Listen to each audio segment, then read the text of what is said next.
I never thought about making my own sprinkles, and then I saw the recipe in the Food Network magazine and I thought, oh my gosh, that is so easy. And then you could do it whatever color too that you want. So I thought I would show you. First of all, you're just going to start off with powdered sugar.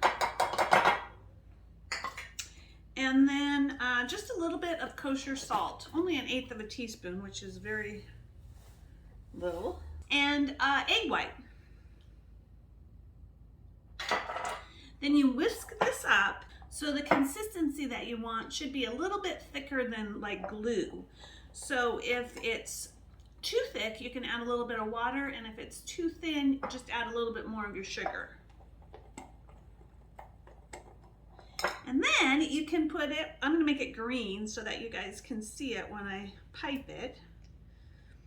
Just add some food coloring to make it whatever color you would like. Now what I find is easy for filling up your decorator bag is to put it in a glass and then just fold the edges over. And that way everything stays right in the bag. Then you can just fold it up,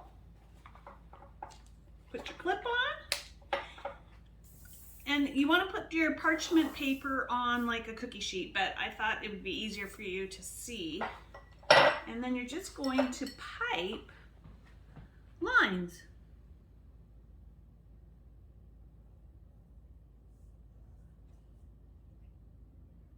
On your parchment paper. Now these are going to be like little rectangle sprinkles, but I suppose if you wanted to do dots or something,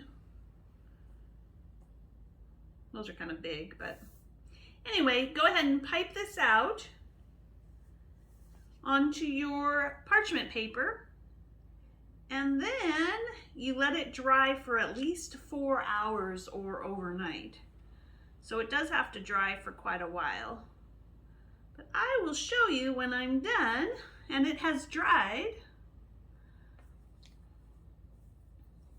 I'll show you what they're like. Okay, I have my piped sprinkles, and it said you could let it dry for 4 hours up to overnight. Well, my piping wasn't very good, and so I had some pretty fat lines, so I went ahead and let it dry overnight. And then what you do is you just take the little rows and break them into your little sprinkles.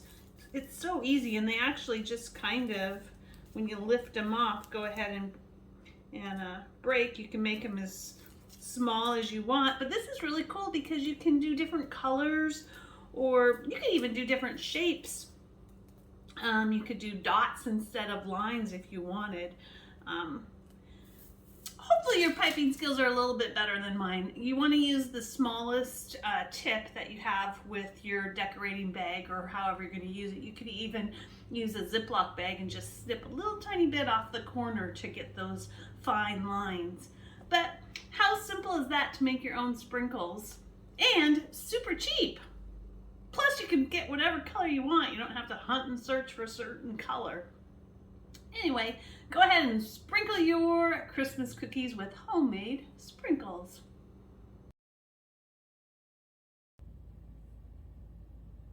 Whoa! I kind of squeezed too hard and it got a big, that's a big sprinkle. Too thin, too fat. Obviously, I'm not a pro at piping. I somehow piped onto the food coloring box. I got piping everywhere. I should probably practice my piping skills. Seems pretty easy though to do the sprinkles. Although my sprinkles are going to be fat and skinny and all different kinds.